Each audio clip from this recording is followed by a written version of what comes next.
إن الله وملائكته يصلون على النبي يا أيها الذين آمنوا صلوا عليه وسلموا تسليما. السلام عليكم ورحمة الله وبركاته. ازيكم يا حبايبي؟ عاملين ايه؟ يا رب تكونوا بخير وبصحة جيدة ان شاء الله. النهارده كده 3 فراخ زي ما انتم شايفينهم اهمت وسط. هنحاول بقى ايه ان احنا نطلع منهم كده كذا وجبة تكفي 6 افراد. يعني انا حطيتهم كده في التلاجة اخرهم وجبتين، يعني مرتين وهيخلصوا. لا حاجة غالية جدا، اسعار نار. عشان تجيبي فرخة هتعدي معاكي ال100 جنيه. لازم ندبر ونوفر ان شاء الله. نقطعهم مع بعض بطريقة ايه تكون كويسه باذن الله، نطلع منها حاجات كتير. عندي هنا الفراخ دي انا منضفاها في البيت، نضفتها كلها ونقعتها في ميه. خلصت من ايه زفروا فيها. الرجوله يا حبايبي اهيت، الرجوله انا منضفاها ما برميهاش. ديت فراخ اللي هي فراخ بيضه بس صغيره شويه، طريه، لحمتها طريه. عارف لو الفراخ اللي هي الناشفه، الفراخ اللي هي ايه البياضه ديت، لا انا برمي الرجل بتاعتها عشان بتبقى ناشفه ما بتبقاش حلوه. لكن انا عندي اهو زي ما انتم شايفين كده، عندي القناصه ما شاء الله والكبده والحاجات ديت منضفاها في البيت. طبعا ما بتخلاش عن الحاجات دي خالص. خير يعني ايه، الواحد لازم يوفر ويدبر عشان تنضفيهم بره بتدفعي عليها فلوس. وكمان القناصه والحاجات دي ما بتلاقيهاش، فلا غلا.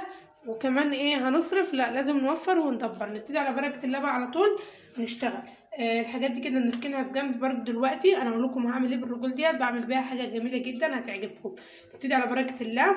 ماشي بسم الله كده. نركن في جنب ديت، نقطع مع بعض كده فرخه زي ما قلت لكم. دي فراخ وسط مش كبيره قوي. بسم الله بسم الله اهو الظهر كده. بسم الله الرحمن الرحيم. نسمي كده يا جماعه عشان ايه ربنا يطرح لنا البركه في الحاجه اللي في ايدينا. الايام دي كده محتاجين بركه ربنا عشان ربنا يرحمنا شويه بالاسعار الغاليه نار دي اهو. بسم الله كده. بعمل ايه بقى؟ تعالوا بقى اقول لكم.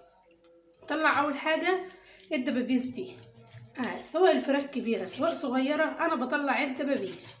ماشي بسم الله اهو. سيبها كده عشان ايه بتاعها كويس. بسم الله الرحمن الرحيم اهو. قطع كده الدبوسه. اعمله بقى ايه كنتاكي كده، فراخ مرمشه. ماشي الفراخ المقرمشه بتخلي ايه حجمه كده يكبر ويبقى حلو. ماشي اهو. او اعمله حمام كدابي. بسم الله اهو كده من عند العظمه ديت اسهل اهو. طبعا يا جماعه حاجه غاليه مولعه نار، ربنا يستر علينا يا رب وعليكم اهو كده. ماشي ده بقى هقسمها كده بالنص، النص العظمه كده اهو. بسم الله واحده واحده كده اهو كده. يبقى دي كده عندي مناب ودي مناب، وديت هطلعها بنفس الطريقه. نيجي عند الصدر بقى. ماشي الصدر هعمل ايه بقى؟ بصوا ركزوا معايا. باجي من هنا كده، هنا كده كده اهو. بصوا اهو كده، وبفصل عندي الرقبه كده. بسم الله اهو.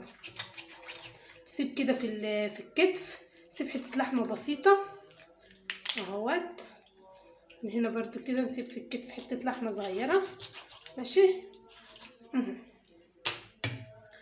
بسم الله نغسل كده بسم الله الطريقه دي كده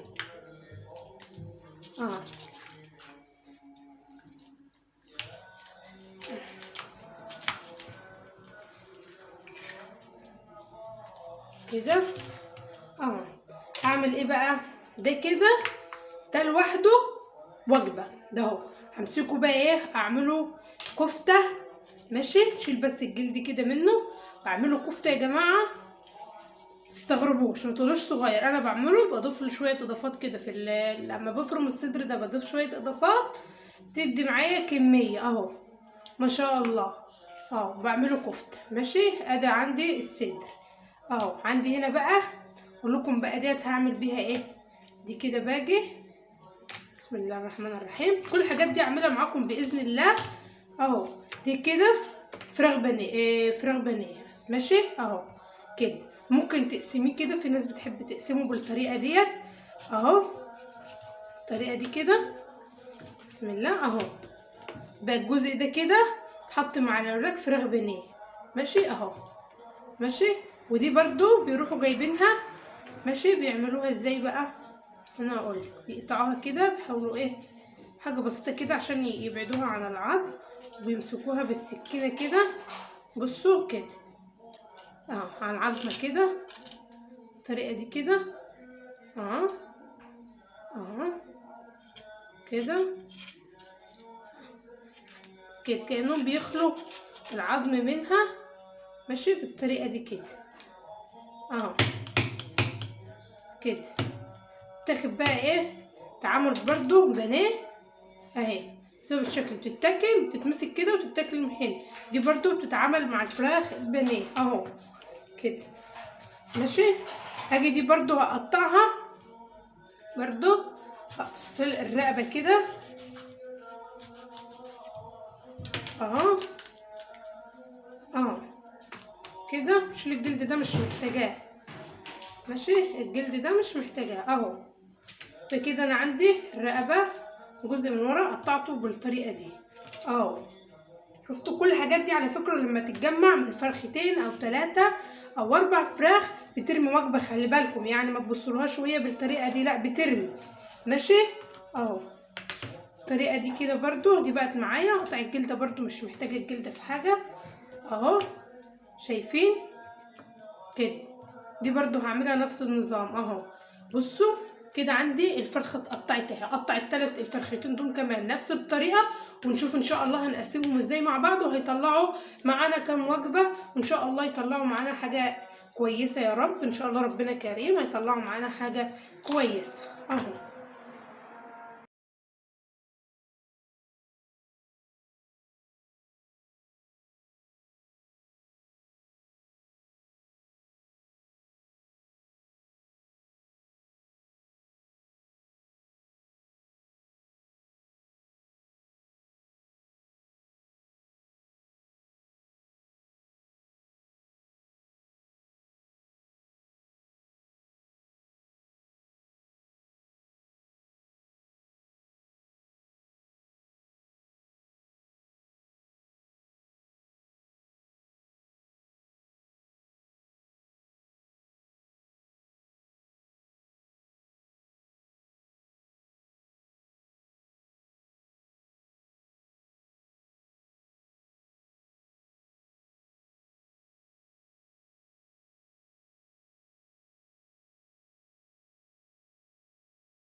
بصوا بقى زي ما انتم شايفين انا قطعتها بالطريقه اللي انتم شايفينها ديت.